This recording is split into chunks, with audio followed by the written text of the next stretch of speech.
Good evening. Welcome to the 2023 City Council and Mayor Candidate Forum held by the Carroll Chamber of Commerce and Carroll County Growth Partnership.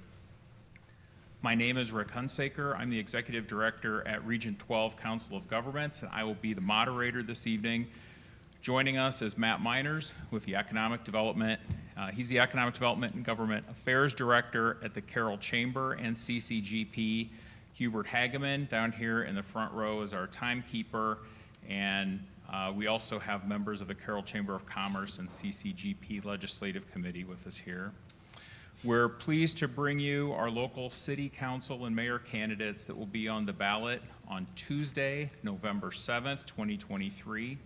Our purpose here is to help you get to know the candidates and allow them an opportunity to present their views on issues that are important to the voters. We want to thank the candidates for joining us tonight. We will let them introduce themselves in opening statements in just a moment. This forum is not live broadcast tonight, but it is going to be broadcasting on Carroll Broadcasting's YouTube channel. Each candidate will give a 2-minute statement at the beginning of the forum. The order of statements were determined by the drawing of names before the forum. Each candidate will have 1 minute to answer questions. They may elect not to answer a question. The moderator will have the option of asking a clarifying question, which the candidate will then have 30 seconds to respond to if I think something needs to be clarified.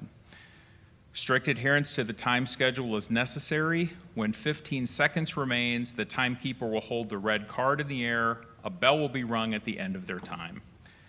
We did receive several questions in advance, and we'll do our best to work questions in from the audience. If you have a question, we have 2 people picking them up. Aaron Koiker will pick them up, or Kimberly Tiefenthaler in the back of the room. If you have a question, please get it to them. Each candidate will have probably 2 minutes, 1 or 2 minutes, depending on time, for closing remarks. We've asked that candidates treat each other civilly and with respect. Personal attacks and endorsing other candidates will not be allowed. So let's get on to our first opening statement. And beginning tonight will be Jerry Fleschner, candidate for mayor. Thank you, Rick. And thank everyone for coming. I'm Jerry Fleschner, candidate for mayor of Carroll. And I want to thank the Carroll County Growth Partnership and the Chamber of Commerce, the Carroll Chamber of Commerce, for sponsoring this event. I was born and raised in Carroll, having spent just enough time in a few other towns to know that this is where I belong. Carroll's got much to offer its citizens, and it's my desire to help keep it that way. I have 3 children.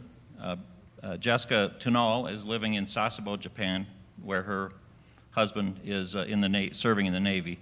I have Brian Fleschner and his wife Scarlett live here in town, and Matthew Fleschner, my son. Both boys chose to make Carroll their home, and Jessica also plans to bring her family back to Carroll when her husband is finished serving in the Navy. So I have a vested interest in the Carroll area. I offer a lot of valuable experience to help make me a better mayor. I served on the school board for 7 years. I served on the city council for 8 years. And if anything might help you be a mayor even better, I also reffed football for 38 years, so I hope I don't need that, but it is possible. I plan to represent Carroll and the Carroll area with just great pride, respect for our fellow citizens, and humility. I understand the importance of the position I'm seeking, and I'm asking for your support. Thank you very much. Thank you, Jerry. Next, we'll hear from Laverne Dirks. He is a candidate for the at-large council seat. So my topic is longevity and involvement. I'll explain some of the stuff I've done in the past 30 years to show why a lot of the stuff that I've done helps me make decisions on city council. I've been on city council for 7 years, school board for 10 years before that, park and rec board for 10 years, St. Lawrence Men's Club co-chair for 10 years. I also coach youth sports for 21 years of baseball, softball, basketball, and football. And one of the things when I was on the school board, I went into the classrooms a lot, tried to get involvement, get connections with people. So in the city council, what I've done is, like, there was a water main break. I stayed with that from the start to the finish, got a good rapport with the people. That just helps when you get to know everybody. When they did Adams Street, they did cameras down the sewer lines. I stayed in that truck and watched all that. Don't do that. I ride with the police. I've done that multiple times. That's very interesting. And lately, the CCGP has asked me to be a voting member of their council, and I'm the first council member to ever have done that.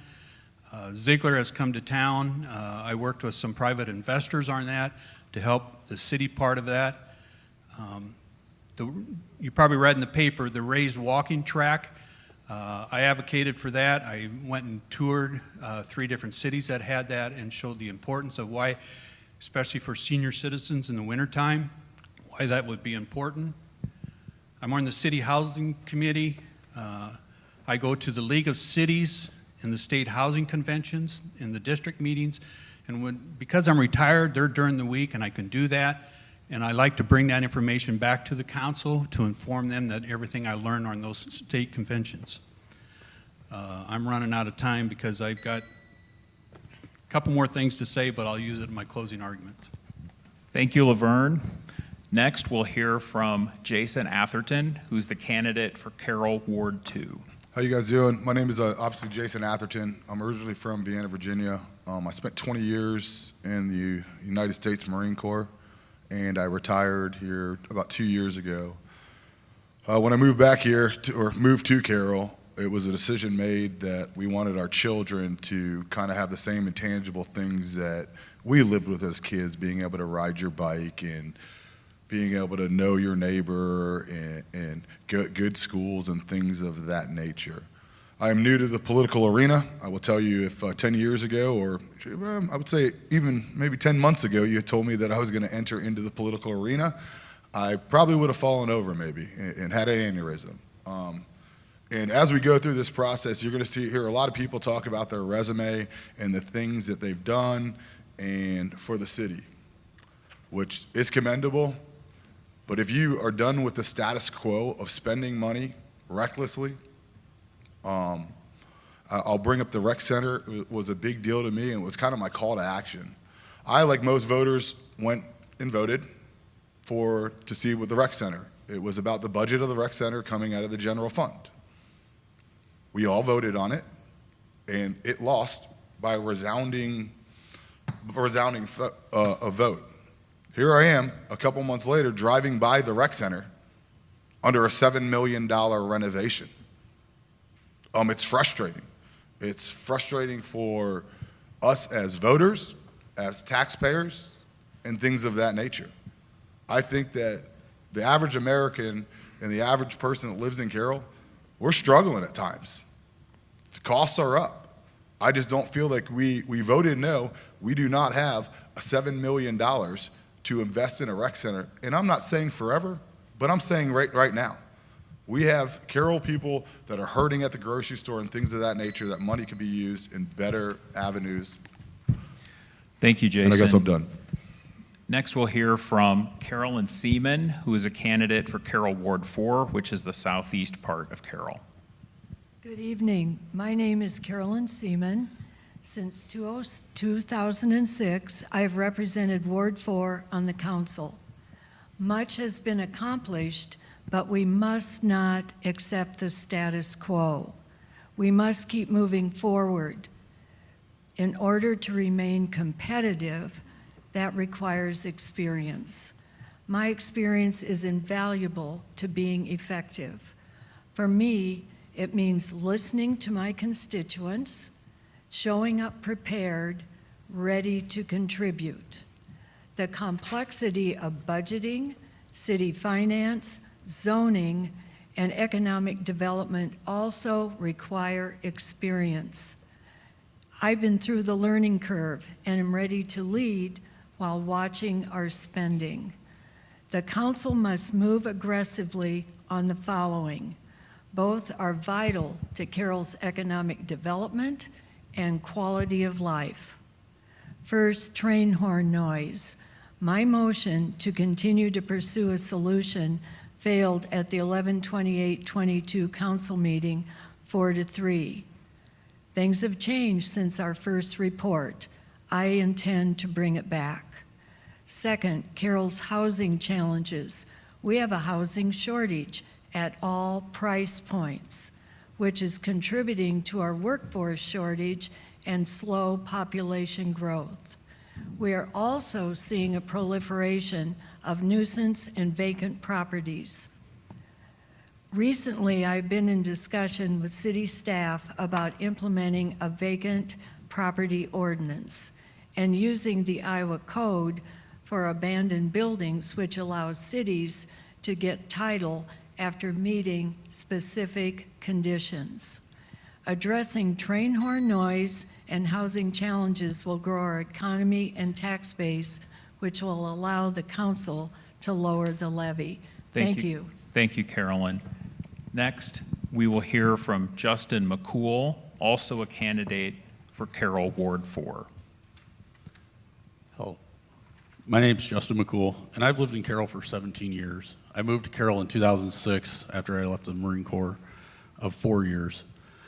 Married to my wife 15 years, and we chose Carroll as a place to raise our kids because of the vast potential that it has. Lost my place 'cause I'm moving down. I'm running because when you've grown up in this area, like many have, you kind of get used to the perspective of it's always been that way. And I'm running to change that because I'm not originally from here. I'm originally from Rippey. So changing that and helping grow Carroll and build Carroll into the hub of West Central Iowa is what I'm running for. Thank you, Justin. Now we'll get into our questions where candidates will have 1 minute to answer. The first question I have for you, and this will go to Jason, is Carroll is part of a larger trend of rural areas facing a declining population, particularly among younger college-educated people. What's your plan to address this issue and incentivize young people to make Carroll home as opposed to a place like Des Moines or Omaha? My biggest thing is that I think that we need to, obviously all our valuations of our homes have just increased and stuff like that. And it frustrates me at times when we hear about train noises and stuff like that.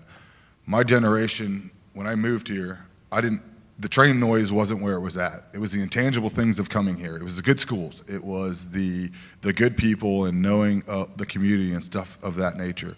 And the cost of living. The cost of living now has gone so high that we are almost pricing ourselves out of attracting new people here. And it's very frustrating when I hear some of my other councilmen talk about this train noise. And if we have $1 million some odd for train noise, we need to return that money back to our taxpayers, right?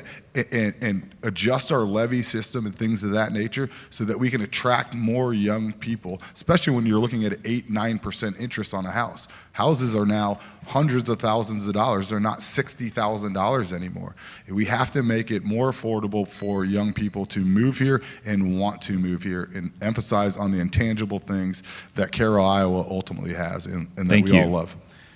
Thank you. Laverne, you're next. What is your plan to address the issue where we want to incentivize young people to move here? So at one of the League of Cities state meetings, years ago, it was 17% of the people of younger generations moved back to town. That has increased to 27% is what they told us. So it's happening already somewhat. One of the things that we need to do is we got to create housing in here so they have a place to stay. We lost an industry expansion in this town because we didn't have housing for that industry to be able to bring employees in. So, you know, we've got to create housing for these people to come. Thanks, Laverne. Jerry, how about you? What's your plan to incentivize young people to move to Carroll? Well, first of all, we must be doing a few things right because our population, has bucked the trend, and Carroll actually increased in population in the last census, which is unusual for a town the size of Carroll. Everyone knows that the Des Moines area is sort of bringing the population from outside of their ring in. We have to keep things desirable here in town for younger people to go, and we have been doing that by increasing work in the trails. I have a few plans to work on to improve the soccer fields where a lot of people, hundreds of kids participate in that, and I want to do some improvements to that so that it's a more enjoyable place for people to play, to bring their kids. And there's other activities in the rec center that I would have in the rec center program that I've interest in. But time constraints will be such that I can't mention that. Thanks, Jerry. Justin, what are your thoughts about bringing young families back to Carroll? So like Laverne said, I believe that bringing housing back into this community, building our bank of affordable housing at all levels is a major part of it. People aren't going to move to Carroll for a job if they don't have a house, and vice versa. They're not going to move to Carroll with a house but no job. So I think utilizing our partnership with Region 12 to work on the housing development, and then utilizing our partnerships with CCGP and the Chamber to bring more industry and more jobs into Carroll is one way that we can bring the younger generation back to Carroll at a faster rate. Thank you. And Carolyn, what's your plan to incentivize young people to come home to Carroll? We all recognize, it's a given. We all know that you need a job, but then you need, I forgot. Yes, a job brings people here, and they need housing, but there's housing and then there is housing. And so when I've met with city leaders, CEOs of businesses, et cetera, about the conundrum, we need housing at all price points because we need people in all stations of life and the professions. So we need to offer variety so we attract young people from all walks of life. But young people want things to do. And whether they're single or they have families, we need the amenities that attract people to come here. We already have a lot going for us. Thank you, Carolyn. This next question, Laverne, I'll start with you. What's your position on train horn mitigation? Well, the train horn mitigation, I was for it. I'm going to have to tell you what I did. I went to 5 different cities, Ames, Boone, Ogden, Denison, and then Blair, Nebraska, and I spent about 40 hours studying this, sitting there talking to the people in each town. The one that is close to us is Blair, Nebraska. They had theirs probably 7, 8 years ago. They just did theirs. And they have they call wayside horns. They just point at the intersection, so the decibel level is not carried on through the city very much. And talking to all those people, they told me that's the best thing that they had with their train horn noise. They got used to it. Now you're going to have mediums down the street that you're going to have to go around, but Ames and those guys, Boone, that's just common practice for them. So yeah, I'm for it. Yes, it's expensive. You can use the local option sales tax or something like that, so it's not a burden on the taxpayers on property tax. Thank you. Jerry, you're next. What's your position on train horn mitigation?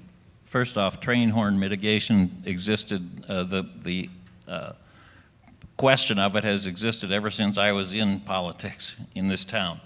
And nothing's changed there other than my position has slightly changed, and that is at the very beginning, I'm a local from here, so the train I lived a block from the train, so honestly, they don't bother me at all. I hardly notice it. And I've noticed that that's about what it is. 50% of the people can't stand them. 50% of the people are fine with the way it is. So the only way I would be in favor of mitigating train noise is an affordable plan, which Laverne worked on. And that was the plan that they had in Blair, Nebraska that used a completely different set of options that we could use that are less expensive than when we originally looked at it, which was in the millions. And if it's in the millions, I'm still against it. Thank you. Justin, how about your position? I'm for the train horn mitigation noise. So what I've done since deciding to run for election is I've taken decibel readings throughout town, around town. So at the train tracks, it's 109 decibel, and Union Pacific's minimum is 92, and their maximum is 110. At my house or in my neighborhood, it's right around 85, and if you go down on Timberline Road, I know it's right around 80. I used a decimeter on my phone to get these levels. At this level, in my neighborhood and even down on Timberline Road, you can't carry on a conversation outside on your front porch with friends or family. You can't open the windows at your house and have the TV on and still enjoy the television show you're watching. When RAGBRAI was here in July, I gave rides to a lot of the riders that needed rides around town, and that was one of the main complaints I heard. Carroll's a beautiful town. They just couldn't stand the train horns. Most of the people I've given rides to,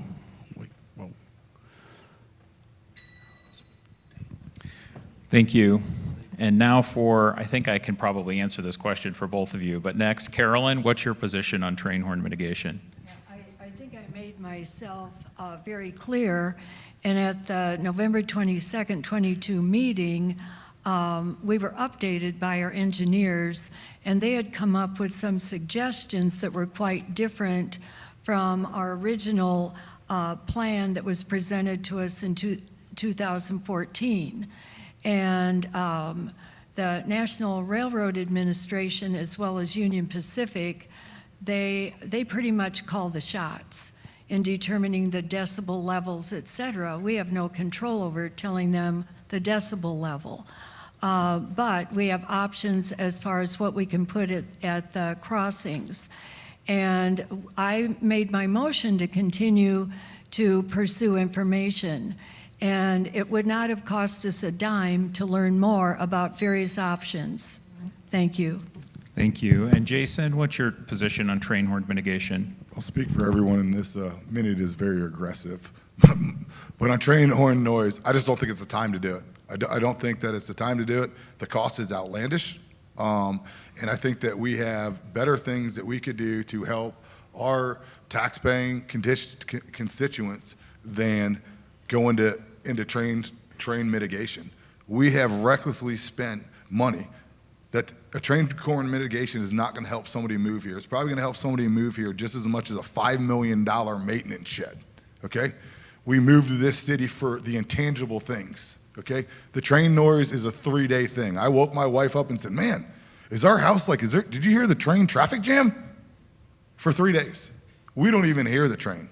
I tell you, I went to boot camp in San Diego, California, and it was right next to an airport, and they trained some of the finest fighting men and women in the world, and a plane flew out about every 10 seconds. So I think that if they could figure that out, we could kind of figure that out. I'm just done with the reckless spending. I don't think that now is the time to do it.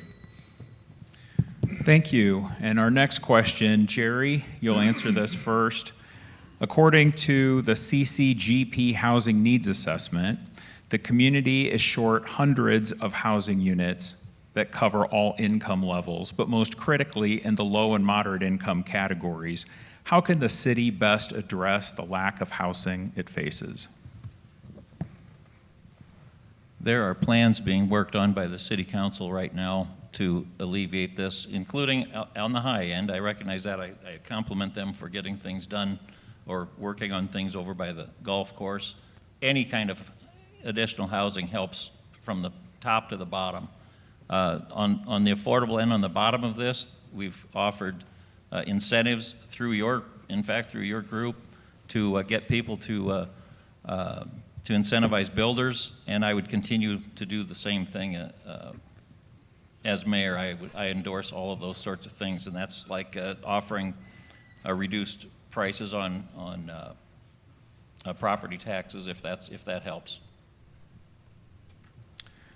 Justin, you're next. What can the city do to best address the lack of housing it faces?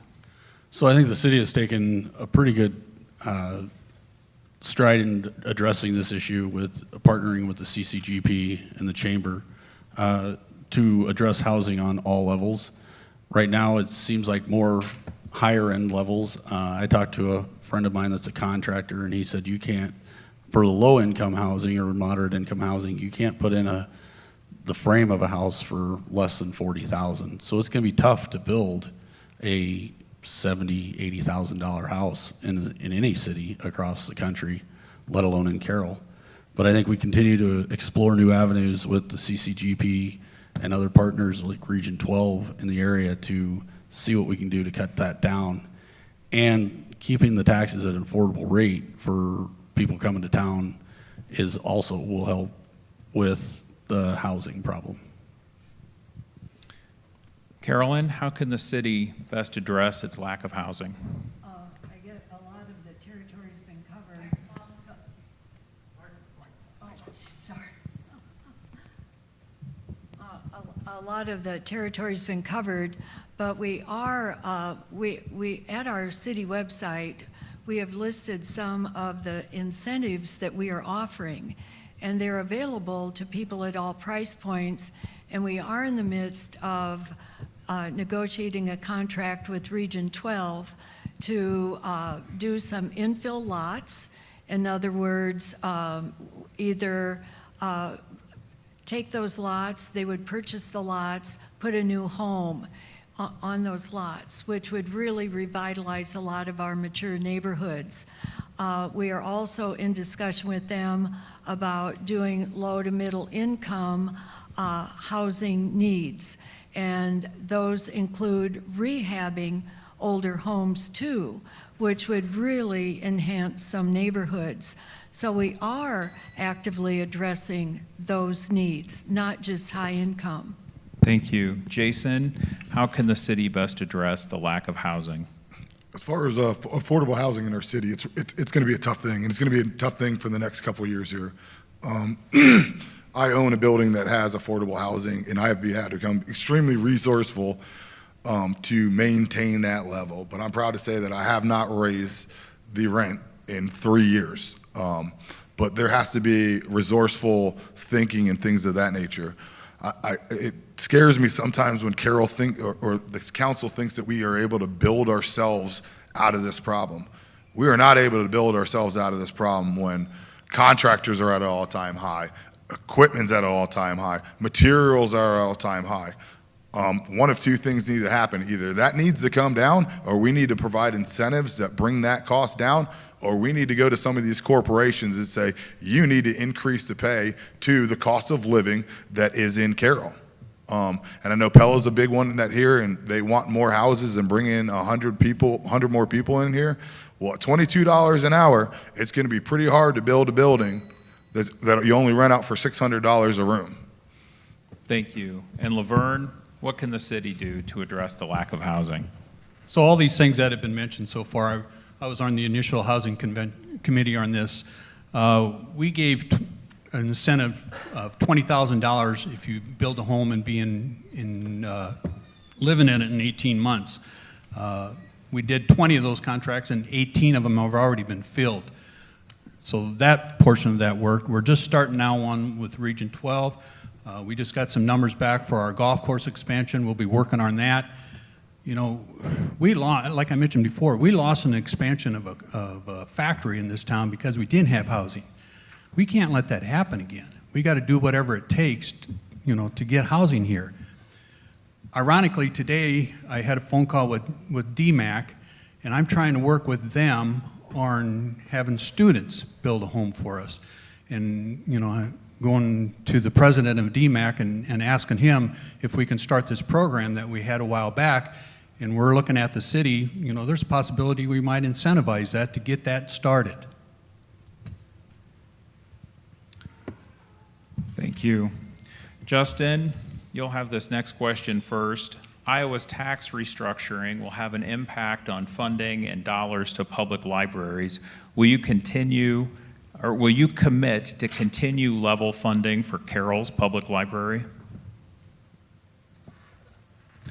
Yeah, I believe that the library is a very good resource for Carroll, regardless of where others stand on it. I know my kids use it. My wife uses it. I know a lot of my neighbors, young kids, use the library.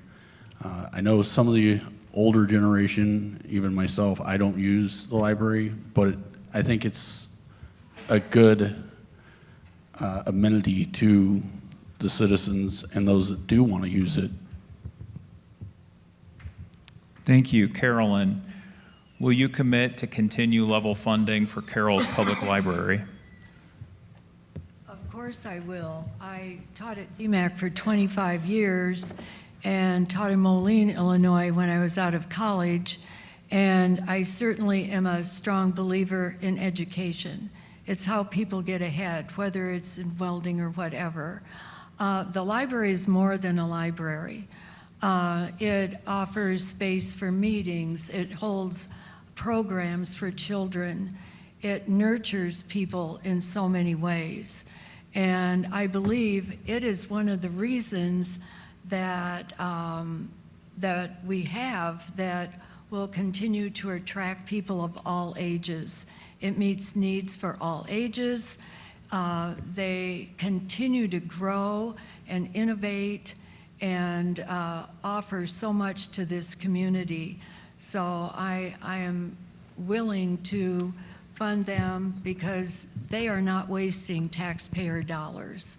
They're using them wisely, and I see nothing but a bright future for our library. Thank you. Jason, will you commit to continue level funding for Carroll's Public Library? I feel like it's kind of an open-ended question. Depends on the cost. We live in a new generation now where you can get everything. You know, we all got phones in our pocket that are smarter than us, and we pay for that. So it comes down to a financial thing of how much that this is going to cost. And if this is going to cost the taxpayers too much money, then we might have to restructure how we are running our ultimate library. Libraries throughout the country are normally, I don't want to say money pits, but I mean, you put money in and you're really not getting it out. They're kind of like water parks. They're kind of some of these things that you just have to invest in. And I do believe on investing them, but I also feel like we have to be somewhat fiscally conservative with our money because at this point in time, our constituents are hurting, you know? And if we have to put too much money into a library and cause, you know, and we can move that money back to the actual taxpayer, I'm going to strongly consider that. And I do love a library, and it is very important. Thank you. Laverne, will you commit to continue level funding for Carroll's Public Library? Yeah, I will, and one of the reasons, or many of the reasons, Carolyn covered a lot of them, but since the expansion of the library, the numbers have gone up a lot, so it's being used an awful lot, and I just feel that's a good service to our community. And Jerry, how about you? Do you believe the city should continue level funding for the public library? Yes, I certainly would commit to that, in particular because we have such a great new library. Why would you take an asset that we have already invested so much in and take dollars away from it at this time? Another thing is that it's an attraction for young families. I mean, who goes to the library? It's either people who are older and not working necessarily and spend a lot of time there, or families with kids. They're there all the time. My own grandchildren have been there with me, in particular the ones that I mentioned, the family from Japan. When they came back here, those kids were at the library every day. And that's a great asset to continue keeping and funding. Thank you. Carolyn, this next question is for you. What can be done to help incentivize businesses to open in Carroll? Well, businesses, in order to open, and I've talked to various people in retail, restaurant businesses, et cetera, and we have a workforce shortage. Again, all these things are intermingled and tied together. When you're talking about attracting a workforce, bringing young people, we need housing, all of this. We need to work together to find out what it is that is important to people and look at all ages. And I think that we have valuable resource with the Carroll County Growth Partnership. And I just see that we have a lot of potential, but we just need to find out how to incentivize and get what we need to keep moving forward. Thank you. Jason, what can be done to help incentivize businesses to open in Carroll? So I don't really know what can be done at this time, but I do know that Carroll consists of some of the smartest, brightest, talented individuals that I've ever met in any town. And I'm sick and tired of seeing outside agencies that we have to pay $80, $90, $100,000 to come in and tell us how we should do our town. My suggestion would be to take some of these very bright, young, even old people, get them together and come up with a plan internally that does not cost us $80, $90, $100,000 every time they come in, and we still don't have a resolution or a problem. Yes, there is a problem, but I think that part of it is that we need, as a community, need to come together and we solve our problems ourselves. And that gives businesses pride and things of that nature within our community, and you're probably going to receive a better service from them. Thank you. Laverne, what can be done to help incentivize businesses to open in Carroll? Some of it we're already doing. It's called Retail Coach. It's a company that takes data off your cell phone, and it tracks every move you make, where you're going, what stores you're going to, and from that, they can tell what the interest is in the people. It's amazing. They can get within 6 feet of where you're at, so they can track all the flow. So when Pella gets off work, they can tell where those people are going. So they can tell these companies that are interested, or they can find companies that are interested, hey, these people from Pella are stopping here, you could have another store in this town. One example of what Retail Coach did is Dries here in town. They expanded their building because of Retail Coach, they were able to prove to a manufacturing company that does stoves and refrigerators and that they could have this higher line. So because of that Retail Coach, they expanded on that. Thank you. Jerry, what do you think can be done to help incentivize businesses to open in Carroll? I'm going to add a little bit to Laverne, what he just said, and the reason is because I received information from that very Retail Coach program that he's talking about, and it's fascinating the things that you can learn from them. It's a tool that can anyone interested in a new business can use just to find out what the demand for certain products is. I hate to go back to this again. Actually, I don't hate to. I want to. We still need to incentivize housing. That will start it. The more people we bring into Carroll, the more demand there is for products. The more demand for products, the more likely we are to get someone to put a new business into the downtown area, and we all know exactly where we want that to be. And Justin, what do you think can be done to help incentivize businesses to open? Kind of along the lines that Jerry was talking is I too think it starts with housing. Like Jerry said, the more housing we have available, the more people in town, the more demand for products, the more demand for goods. That's where it starts. We also can continue to utilize what we have in place, like the Retail Coach and our partnership with CCGP to help bring other businesses and identify those buildings that are vacant and what their needs are, what the business that wants to come to Carroll, they utilize CCGP to kind of see where they would fit in Carroll. So I think that's where we would start and incentivize those businesses that way. Thank you. This next question will go to Jason Atherton first, who is running for Carroll Ward 2, which is the northwest portion of Carroll. And I think this is a follow-up to the last one. The City of Carroll, as well as the Chamber of Commerce, have a role in providing shopping that's attractive to our citizens. When was the last time you purchased something in downtown Carroll? Today. I literally had to go into the hardware store today. I have a massive renovation going over at the former villa called the Hoyt Mansion, and I was in there today. And I shop at Bordonera's. I love their hanger steaks.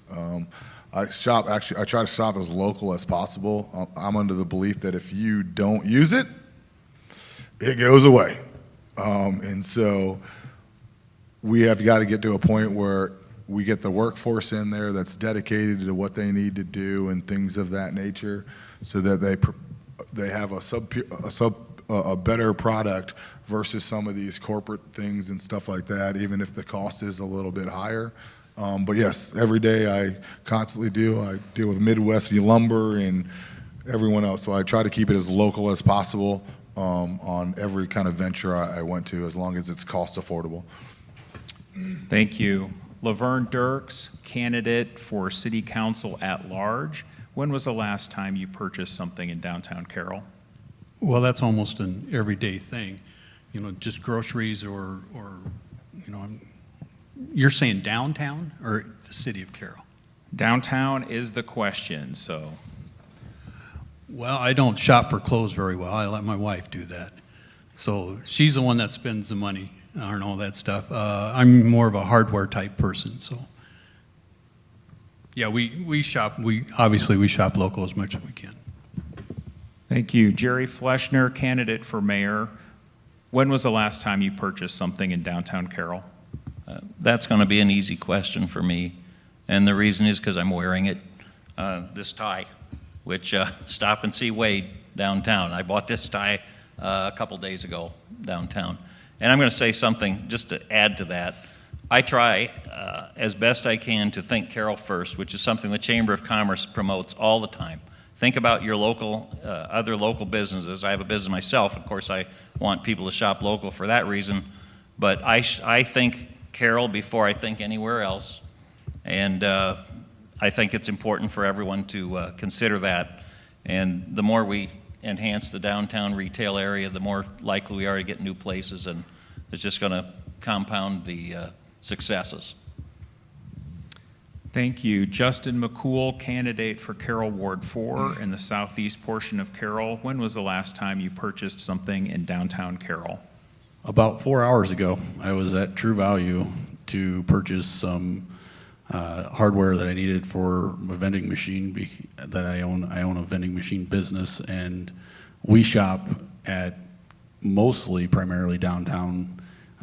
True Value is kind of the place we go, but I've also have bought clothes from a Buckle downtown, so yeah, quite often. Thank you. And Carolyn Seaman, candidate for Carroll Ward 4, again in the southeast portion of Carroll. When is the last time you purchased something in downtown Carroll? Today, Rick, and I don't want to divulge too much or Greg will get mad. I shop probably too much, and it's always in downtown Carroll because it really does have a lot to offer. And not only that, when I go to Brown Shoe Fit and I just need to relax, I will drop in and I will tell them I need some shopping therapy, just numbing out, and I will sit there and, you know, you visit with people, you meet people, you get input. Shopping in downtown Carroll can really lead to interesting discussions on city business, et cetera. And so I tell Greg it's all worth whatever it costs. Thank you. Just want to remind the audience, we are still taking questions. If you wish to submit them to Kimberly, raise your hand in the back, or to Aaron over here on your left. Next question will go to Laverne. If elected, will you financially support the Carroll Chamber and CCGP at their current level or an increased level?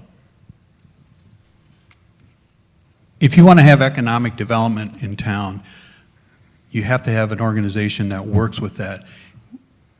We either have to decide to pay them to do that, or if we're not going to have them, then we've got to hire somebody in our staff to do that. One way or the other, we got to have economic development. At the current level, yes, I'm fine with what the current level is. Thank you. Jerry, will you seek to financially support the Carroll Chamber and CCGP at their current or an increased level? Absolutely would, certainly at the current level. I will admit I don't know exactly what that level is at this time, so to say that I would increase it, I'd have to say I'll look at the numbers. But they're vital to both are vital for the community and for community growth, and I view them as nonprofit organizations that are a tremendous tool for the city, and I would continue funding it at least the level that it is now. Justin, how about you? Would you support financial support to the Carroll Chamber and CCGP at a current or increased level? Yes, I would support at the current level. Again, like Jerry, I don't know what that is currently, but I do believe the Chamber and the CCGP are vital to the growth of the Carroll and Carroll County area. Carolyn, how about you? Would you financially support the Carroll Chamber and CCGP at a current or increased level? Of course I would, and the county and the city both give the same amount, and I believe it's around $77,000 a year, and they do a lot for us. I mentioned at the Rotary Forum, they're our cheerleaders. They promote us. They're out there and doing the work. We're doing the legislative part, and they're going out there selling us, and we're hoping that our investments pay off. They are our cheerleaders. They encourage us.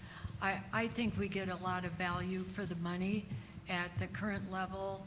If they take on additional responsibilities and need more money, as people have been saying, we're in an inflationary era, I would certainly give it strong consideration. Thank you. Jason, how about you? Will you financially support the Carroll Chamber and CCGP at a current or increased level? Well, that's kind of a fitting question that you guys put on this forum. And so I think, yes, I mean, I would. As far as increase, I mean, obviously things are going up and stuff like that. As long as it was at the rate of inflation and it didn't take away from anything from important things, I would do that. I would definitely donate money or give money to you. Thank you. And we've had a couple of questions that have talked about specific budget line items. So this question, which will go to Jerry first, the state has implemented potential budget restraints to what a city can levy depending upon their growth, and this could limit the city's budget in the future. So if this happens and you face budget constraints, what would you cut in order to pass a balanced budget with these new constraints? I would prefer to explore not cutting a specific thing in the budget, and I would rather try to go across the board cuts. In other words, if it takes a 1%, let's take as many of our non-essential things and cut them equally, not one particular program. The other thing about this is that I believe about 80% of our budget is budgeted towards employees and salaries, and we don't want to mess with that. So we're pretty limited on what we could cut. So amenities, obviously, if push came to shove, the amenities would have to be cut first, and most likely I would advocate delaying some of the projects that we already have, maybe by a few months or years, just delaying like let's say that we have a trail scheduled, we would delay it for the next year, things like that. Thank you. Justin, if faced with the need to make cuts in the budget, what would you cut in order to get a balanced budget? Like Jerry, I wouldn't cut just one particular thing. I'd look at it across the board, moving projects back, like Jerry said, or even looking at like equipment replacement. Can we get that lawnmower to last another year or 3 more months till we replace it? That's what I would look at. Carolyn, what would you look to cut in order to pass a balanced budget? You're talking about the restraints we have from the state, correct? Yeah, as was mentioned, I always use the police department as an example. 90% of their budget goes to personnel costs. And since I have been on the council, the number of employees in all our departments has stayed the same, except for one addition when we hired Rick Pugh to do our inspections. So there isn't a whole lot of discretionary spending going on in any of our departments. They really put together, I mean, the staff, Laura, they put together really tight budgets. And I think I would not want to ever cut the number of employees. It's been at the same number for a long time. What we would have to do is find innovative ways to fund what I call the frills. A lot of those are funded by local option sales tax, hotel motel tax. We also can start considering using TIF innovatively, tax increment financing. Thank you. Thank you. Jason, if faced with the need to make cuts to balance the budget, what would you cut? You know, since I moved to Carroll, we have built a new rec center for $7 million, a machine shed for $5 million. We've built a new stadium. We have a new jail. I would stop the spending. And I bet you if we stop the spending on all of these projects that we have going on, especially at a time where it is more expensive to build anything than anything, then what I would do is I would put a pause on that and be fiscally conservative. And some people don't like pauses, right? But 21 years in the military, at some point in time, you got to take an operational pause if it does not work out for the city. And so cutting jobs and cutting things of that nature, I don't. And I hear a lot of time that debt equals progression. It does. But it's a fine line between passing the buck. Thank you. Laverne, if faced with the need to cut the budget, what would you cut? You got to have your police, you got to have your fire, you got to have street repairs. Essential things like that, I feel you cannot cut. People expect to have snow removal, things like that. So what that boils down to is your extracurricular things, parks, trails, things like that. You know, yes, those are wants, the others are more of needs. So that's where I would have to say, if you're going to have to cut, you're going to have to do it on those things. Thank you. Justin, this next question will go first to you. How do we become a more inclusive community for immigrants and non-English speaking residents? It's a tough question.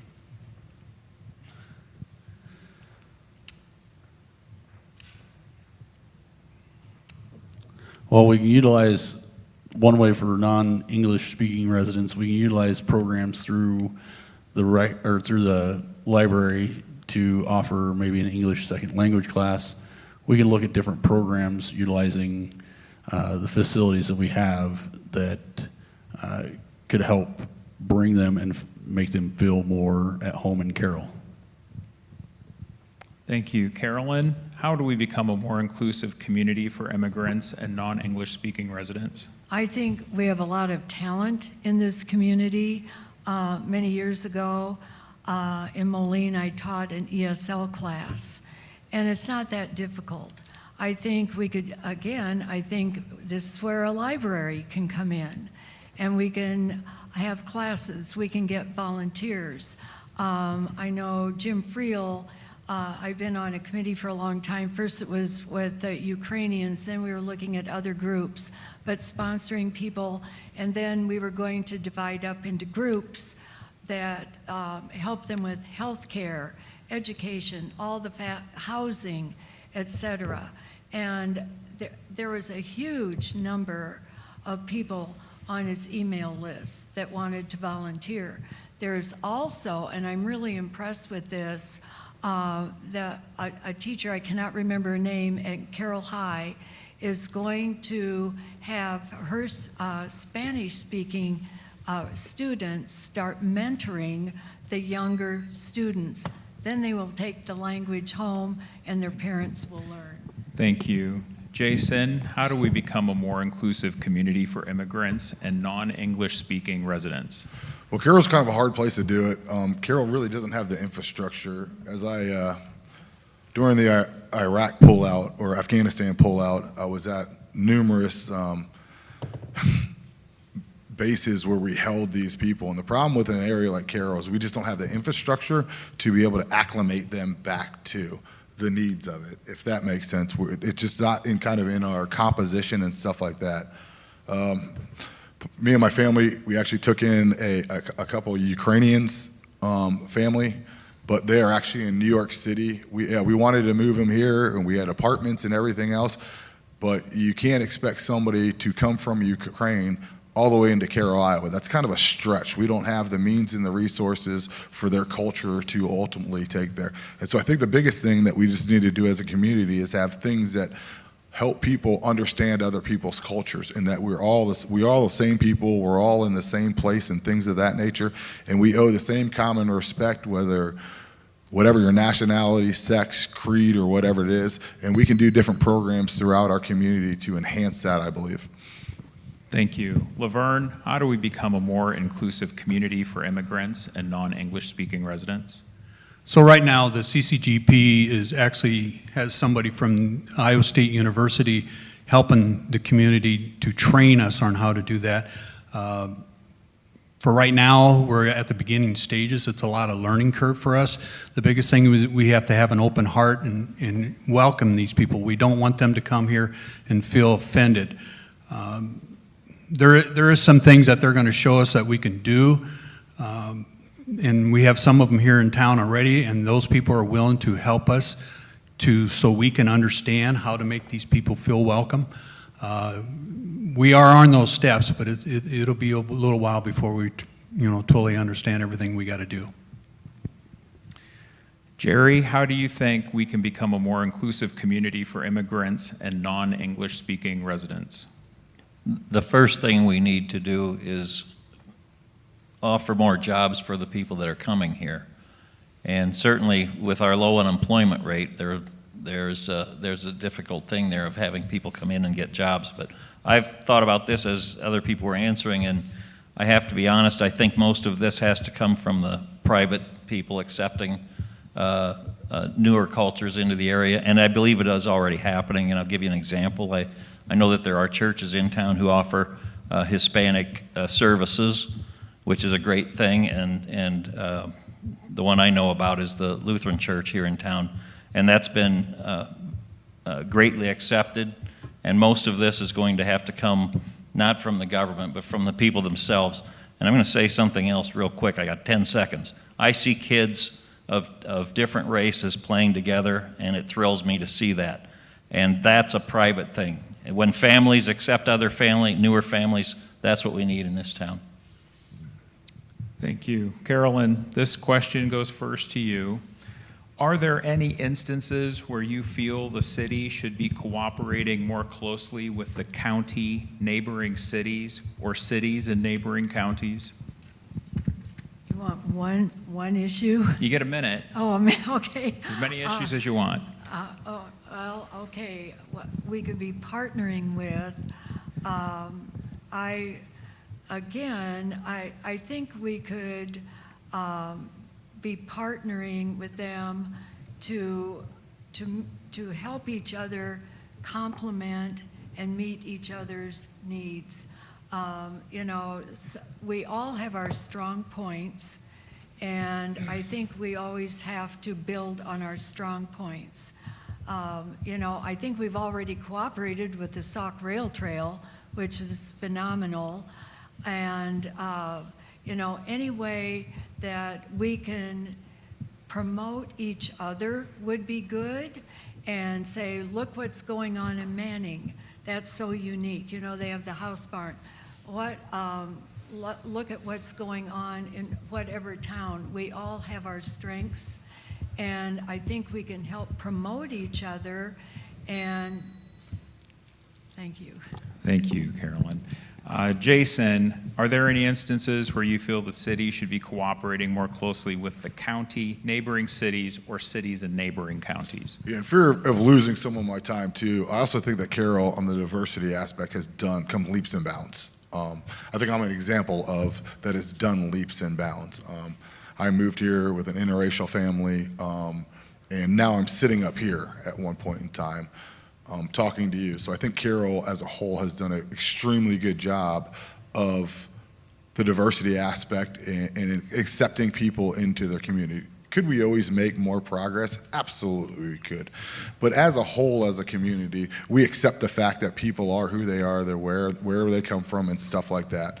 Are there outlying in the 10% that don't? That's anywhere in anything that you do.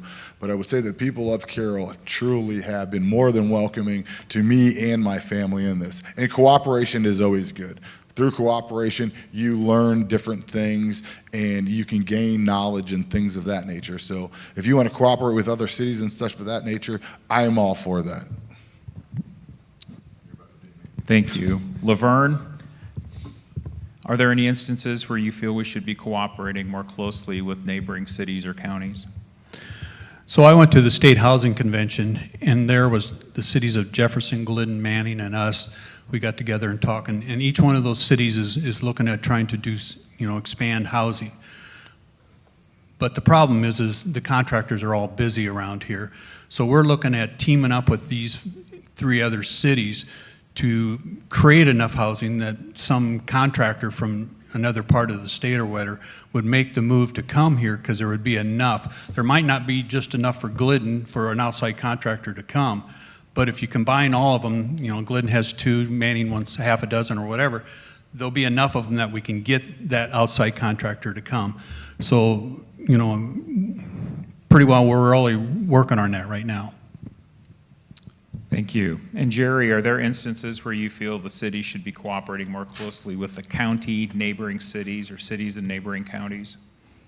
Definitely with housing, again, we should, but I'm going to change the topic just slightly if you don't mind. I'm going to add another government agency, and that's the school districts in the area. And there have been cooperations there, and I actually want to bring forth an idea that I have for cooperation. It's with the Carroll Community School District, and if anybody has kids or grandkids playing soccer out at the soccer fields, which are actually owned by the school district, you know what parking is like out there. And I even saw a person walking across the street, parking at the high school, carrying an oxygen tank to see what's likely their grandchild to go play soccer. Well, this isn't the agency you brought up, but this is the type of cooperation we need. And I noticed the other night at the forum with the school board, they're all in favor of doing something about that problem as well. And that's something that I think we can work with the school district on and get something done to alleviate some of that problem out there. That's I'm sure there's people out here who know exactly what I'm talking about. Thank you. Justin, are there any instances where you feel the city should be cooperating with the county or with neighboring governments? Well, the candidates up here have pointed out very good points for cooperating with other cities, and when it comes to the housing, and like Jerry said, cooperating with school when it comes to like the soccer fields and stuff. But the previous question actually comes to mind with this. We can actually cooperate with other counties and other cities that have people coming in from different cultures that they already have in their community and see what they've done to help make those citizens successful in their community, like Storm Lake, Ottumwa, places like that have already welcomed these newcomers to their city and set up the resources that they have, and we can kind of cooperate and make that come to Carroll. Thank you. Jason, you get this next question first. It seems that Carroll is always playing catch up. What are some areas you think we can be more forward thinking? So I don't feel like we're playing catch up. I feel like that our city has done over and above what we need to do. I mean, we are constantly trying to push the button, and sometimes we don't even look at price tags when we push the button. And so I think that we do a pretty good job It goes back to that whole thing that I'm all about progression and pushing things of that nature, as long as it fiscally makes sense. It fiscally makes sense for our taxpayers, it fiscally makes sense for our city, and things of that nature. I'm all about progression. But what I won't do is that I have 3 young children at home. I won't push it to the point where, like I said earlier, I end up passing the buck onto my children who are going to have the same problems that we have. As elected officials, we should try to make it better for America's youth and things of that nature. Thank you. Laverne, what are some areas where you think Carroll can be more forward-thinking? I'm kind of like with Jason here. We're the city that cities want to be. We've got a lot of amenities, in Carroll. You take a town our size, there's not very many have the amenities in the tax base we have. You can go onto this Iowa management website, and you'll find out there is like 940 cities in Carroll or in Iowa, and number 1 would be the highest tax base. We are 850 somewhere in there, so we're very low. And the next town our size is Pella, and they're like number 400. So for what we have to offer to our community at the tax base we have is incredible. So I don't think we have to catch up. I think we are the leaders. Thank you. Jerry, what are some areas you think we can be more forward-thinking? What comes to mind to me is Graham Park, which we've already been forward-thinking on. If you think about the different things that we've added there in most recent years and that are used regularly, one is the basketball courts there, one is the pickleball courts that we have there, and other amenities that we have concentrated on in that area. We've been forward-thinking about that, and that entire area has gone to reflect well on Carroll. In particular, we were forward-thinking on renovating the baseball stadium. So we've already done things like this, and we will continue to do that. The baseball stadium renovation brought about an entire change in how the Boone, the high school baseball, is played. It's played now in Carroll, the state tournament. That's because we spent some money on something to make it improved, and we're working on more improvements on that. So I would use that as an example of our already forward thinking, and work on that hasn't stopped. Thank you. Justin, what are some areas you think we can be more forward-thinking? So I don't think Carroll plays catch up. I think Carroll kind of sets the bar. Where I come from, where I was born and raised, rural Iowa, extreme rural Iowa, they all looked at Carroll in awe. I mean, I go home or I go back there when I go over to visit, and people are, wow, you live in Carroll, you got so much over there. So I don't think that we really are playing catch up. We have things, forward-thinking things with private and public partnerships that brought about Kellen's Kingdom, like Jerry said, the state baseball. So I really don't see Carroll as playing catch up on many things. Thank you. And Carolyn, what are some areas where you think Carroll can be more forward-thinking? As I mentioned earlier, most economic development people, I've kind of been following Urbandale. The assistant city manager down there is constantly saying, build on your assets, improve them. And that's why I'm really supportive of all the efforts going into making historic Merchantsfield better. And I just really think, who's going to invest in us if we don't invest in us?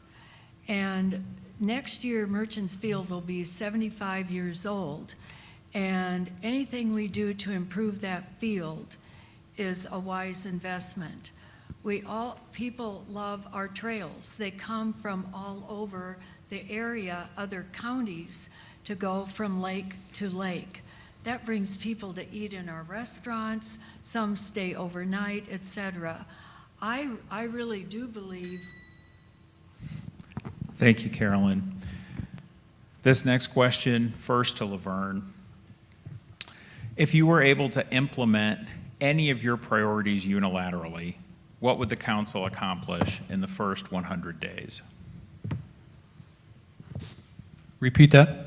If you were able to implement any of your priorities unilaterally, whatever you said goes, what would the council accomplish in the first 100 days? Obviously, I'm going to say we have to address housing. That's the number one issue right now. Okay, thank you. Jerry, what would the council accomplish or the city accomplish in the first 100 days you're in office if everything you said goes? If everything I said goes, I already mentioned one, and that is I'm very interested in getting this parking problem done at the soccer fields. And so that's an easy fix. It's not going to cost, I don't see a whole lot of money, especially if we cooperate with the school district. Secondly, I would also agree with the importance of housing. That is the engine that's moving this entire city forward, is getting that something accomplished there. And I know we're not going to get everything everybody wants. I think Laverne said that we don't really have enough builders in the area, but any little thing we can get to get new housing at any price point in this town is essential. Thank you. Justin, if it was all up to you, what would you accomplish in the first 100 days? Like Laverne and Jerry said, we would tackle housing. I know it wouldn't be done within 100 days, but we could make a good start on it with 100 days. Thank you. And Carolyn, if you could do anything you wanted, what would you accomplish in the first 100 days? Number one, I would search for a fourth vote to get moving on gathering more information to move ahead on train horn mitigation. Our downtown retailers say they believe it would help immensely to attract new business. And I know we're going to do a study at the end of, or the Iowa Economic Development Authority is going to do a downtown study, and we're wanting to promote maybe more some apartments above retail. And that certainly would impact the ability to do that with the train horn noise. As many people have told me, it is a quality of life issue. Again, keep moving on the housing, everything I mentioned before, all price points. We need to also deal with the nuisance properties and get some of our problem neighborhoods cleaned up and get moving on rehabilitating some houses and figuring out ways that. Thank you, Carolyn. And Jason, if you could do anything you wanted and it was all up to you in the first 100 days, what would the city accomplish? I think it goes back to housing. I mean, affordable housing and housing, I guess, on all levels. As far as it was done fiscally conservatively, so that I just don't see how we're going to do it. We're going to have to get very resourceful on how we do it. I mean, the cost to build things is astronomical. I have a massive renovation going on right now, and I've tried to do other specs on houses and stuff like that, and to keep it to a price point that is at affordable housing, which is defined as less than 30% of your income, it becomes very tight and very hard. And so we are going to have to become very resourceful on how we get to the point where we can incentivize people moving here, making more money and things of that nature, so that we can kind of tackle this housing crisis and get people in here. Thank you. Jerry, what opportunities do you feel Carroll has for economic development? We have major industries in town that have great potential for growth. We know already that Pella would like to expand their facilities. I think an important one would be the hospital in Carroll, because it's one of the largest employers, and they're forward thinking. And look at that hospital compared to maybe if you've been here a long time. Look at the growth that hospital has had, and the hospital growth. The hospital in Carroll seems to be the center of healthcare in this area in western Iowa.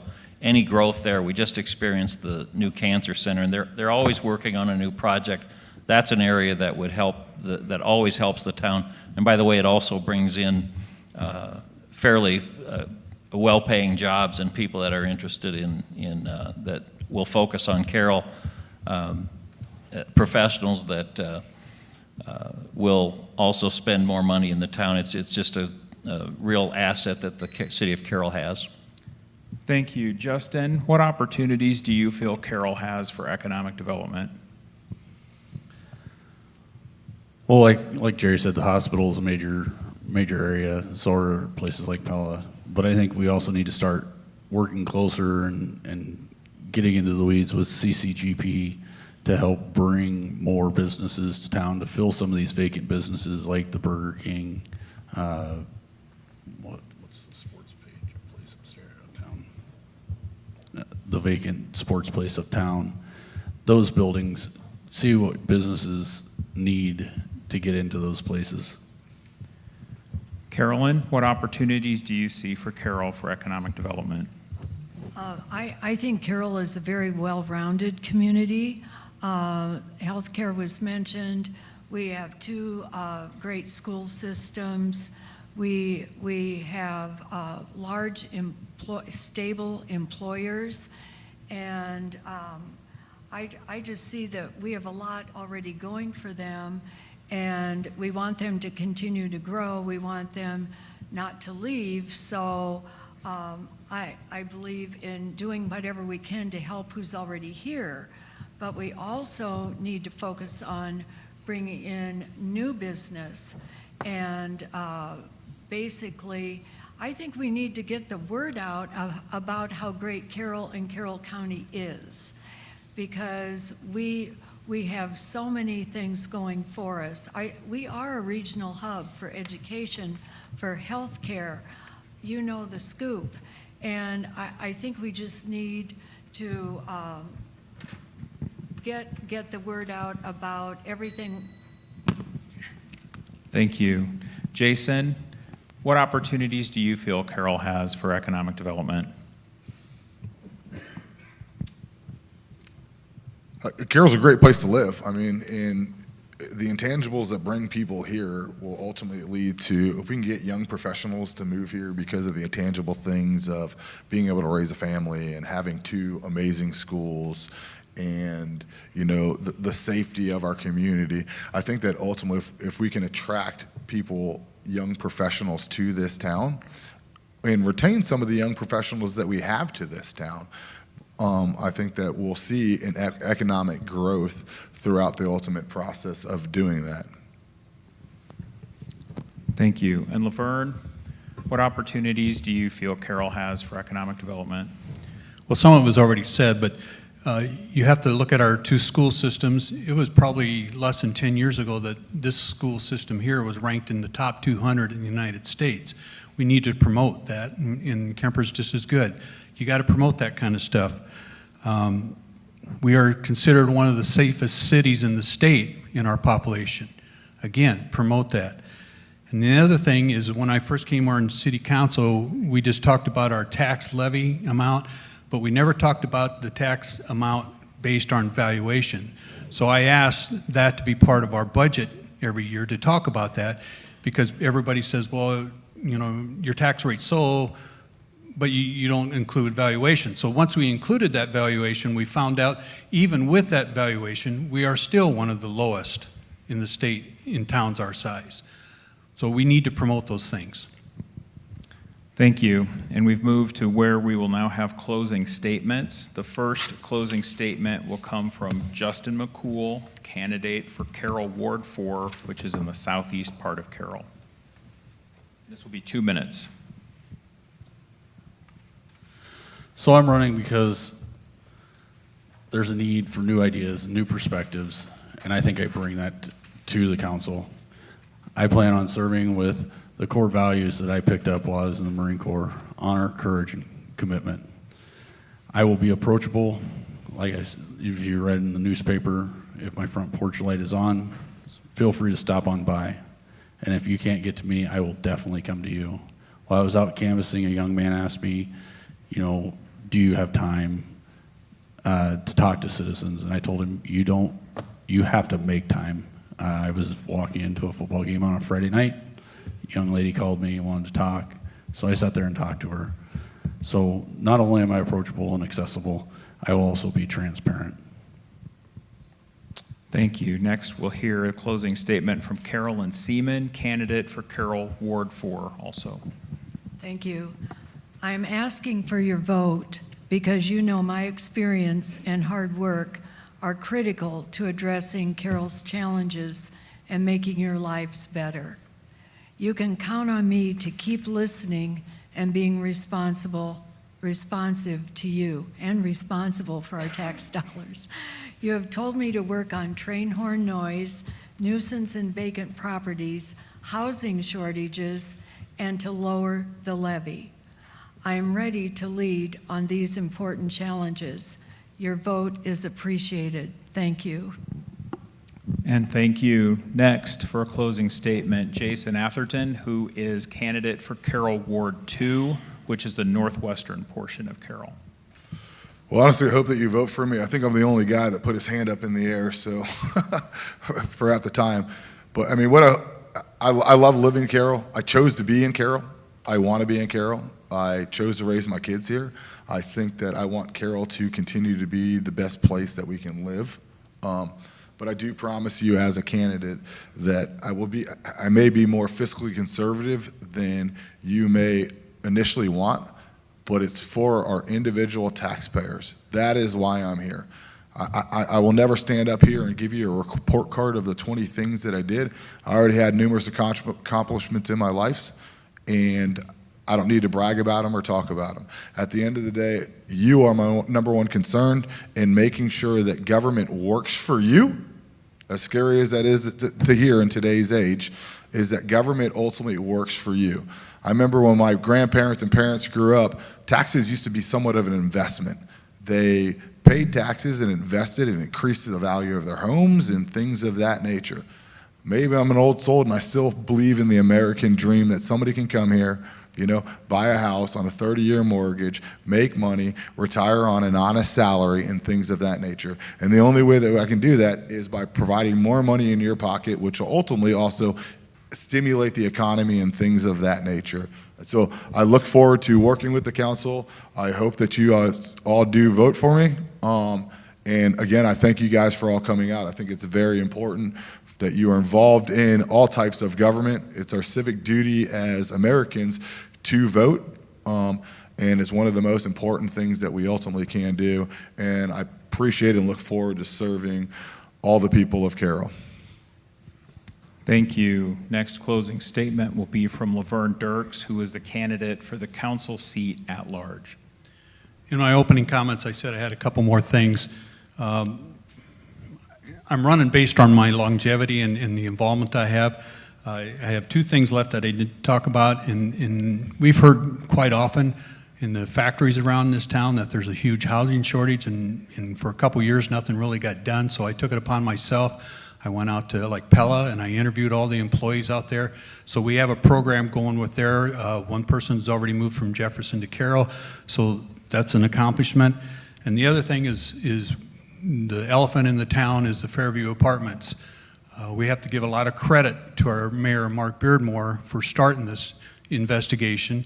He's done a ton of work, and we took his information, and I put together a photo portfolio, and our city manager went with us on his information, and we went to the USDA, and we talked to the number 2 person in the United States at Washington, D.C. about what's going on here. So we are trying to partnership with the USDA to get those things cleaned up, either remodeled or whatever we have to do to try and get, there's a lot of units there. There's 72 units, and right now, last time here, and there's only 28 of them that are being lived in. So we have to clean them up so we can, that's another way we can get housing in this town. My agenda, obviously, a lot of times I never had an agenda, but this time I do, and it is housing, just because of all the problems we have, because we don't have good housing. Like I said before, we lost an expansion of a manufacturing plant. And we just can't let things like that happen if we can avoid it. Thank you. And now the closing statement of Jerry Fleschner, candidate for mayor. Okay, I'd want to thank all of you for coming this evening. to the forum. I hope that you found that it was very informative for you. I want to say that you all share, you wouldn't be here if you didn't all share a passion for your community and for its growth and for its success. And I'm here to tell you that I share the same passion that you do for this town. And I'm going to represent all of us to the very best of my abilities, and I'm going to represent all of us with fairness in mind. I'm going to respect the great community that we have, that we've all made together, and I'm going to listen and do my very best to find solutions when any problems arise for this community. I'd appreciate your vote. Thank you very much. Thank you, Jerry.